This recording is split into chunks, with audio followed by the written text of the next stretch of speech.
What's up mga bigan? It's me JZ and we are back here with another video. So today mga bigan, pagpasok ko sa loob nitong shop meron akong nakita na isang motor na sobrang ganda ng kulay. Napukaw niya agad yung pansin ko.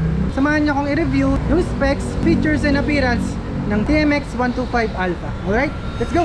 So nasa harap natin ngayon ang TMX 125 Alpha. So puntahan natin agad yung pumukaw ng pansin ko. No? Ito, sobrang ganda itong gas tank cover niya. No? Kung hahawakan mo siya, sa personal, matte siya yung texture niya. Pero kapag sinagan siya ng ilaw, para siyang nagiging glossy. Isa pa sa nakaagaw ng pansin ko is yung price niya. Lalong-lalo na yung down payment niya na 1,200. So, sa mga gustong magsimula ng kanilang project bike, so tamang-tama itong TMX 125 Alpha. Kung sakali naman na gusto nyo rin gawing pang tricycle, sobrang sulit to. Kasi alam naman natin yung history ng TMX pagdating sa quality. Hindi kayo bibigyan ng unit na to. So, ang cash price niya is 52,050 pesos and then monthly installment na 2,630 for 3 years. Isa sa nagustuhan ko rin dito is yung pagiging basic niya. Yung technology niya hindi ganun ka-updated, pero ang advantage nun is mas madali ito i-maintenance tsaka mas mura.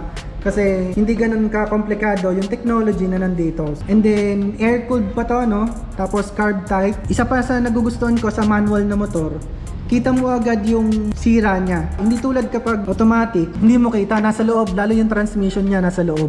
Ito, kita mo agad kung maluwag na yung chain, kung may kalawang or what. So, mapapalitan mo siya agad. So, punta tayo sa mga ilaw niya. Naka-bulb type lahat siya. Pagdating sa headlight, tsaka sa signal lights, pati na rin sa tail light and yung signal lights niya dito. Ang engine oil capacity pala niya is 1 liter. And then, 5-speed yung transmission niya. And then, ang kanyang braking system is parehas pa silang drum brakes. So, suspension naman, telescopic fork sa unahan, and then swing arm suspension sa likod. Yung classic na apakan, nandyan pa rin. Same din dito. Ang starting system pala niya is meron pa siyang kickstart tsaka electric start. Sobrang simple lang ng buttons niya. So dito, start button lang. Dito, busina, signal light, tsaka yung high and low beam ng headlight. Pagdating naman sa handle grip niya, makapit, quality pa rin. Same sa levers niya, tsaka sa clutch lever, solid. Pagdating naman sa panel gauge niya, analog lahat. So sa gulong naman tayo, ang size ng gulong niya sa likod is 90 by 90 by 18, 80 by 100 by 18 sa unahan. And then ang timbang ng motor na to is 108 kilograms. And then yung gulong pala niya is rim type pa or yung spoke type. Ang fuel tank capacity naman niya is 8.6 liters, 4-stroke. Ang kanya namang bore and stroke is 56.5 by 49.5 mm. Pagdating naman sa maximum power na kaya niyang ibigay is 9.67 horsepower at 8,000 RPM.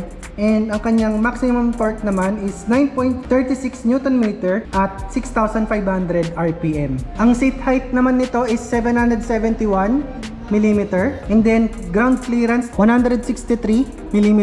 Ang wheelbase naman niya is 1,306 mm or 1.3 meters. So sa mga nagtatanong kung para saan ba yung wheelbase, ang wheelbase is yung pagitan, yung distance ng front and rear na gulong. So kapag mas maliit yung wheelbase, mas maganda siya sa cornering, sa bankingan. And then pag mas malayo naman yung pagitan, mas okay siya sa straight. Hindi siya masyadong magwiwiggle. So pagdating naman sa requirements, kung cash man or installment, so tanong natin sa kanila kung ano ba yung mga kailangan dalhin.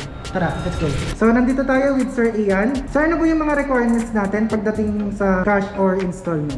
Yes sir, pag po kayo ay cash basis, kailangan lang po namin is valid ID para po sa registration ng ating unit.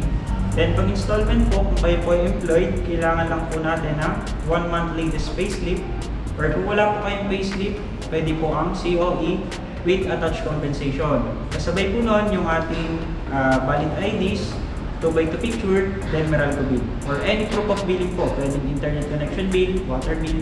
Pag kayo po ay self-employed, ang ating requirements, kung kayo po ay business owner, pwede po natin doon ay business permit, barangay business permit. Then kung pwede rin po ang DTI permit as supporting documents.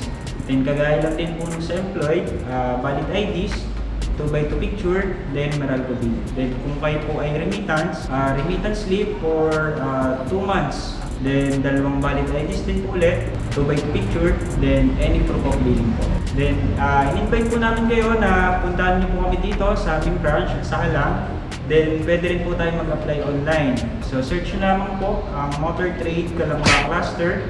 So, mag-link up na po kagad yun.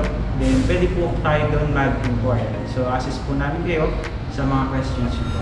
Ang landmarks nga pala nito mga bigan is Ice Plant, Unlimited Korean Barbecue, McDo, tapos Army Navy.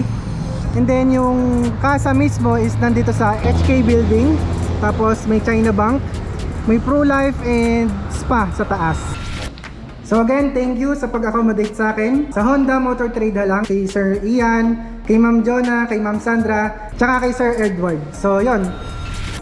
So again, ilalagay ko na lang yung link ng page nila sa baba ng video na to para mas madali nyo silang makausap. Thank you ulit sa Motortrade Calamba Cluster. At kung nagustuhan mo ang video natin ngayon, kindly hit that like button. Kung may tanong ka naman, suggestion, o kung gusto mong magpa-shoutout, i-comment mo na lang yan sa baba ng video na to. At kung bago ka lang sa ating channel, kindly hit that subscribe button for more videos. Again, this is JZ Vlogs and see you sa next video. Ating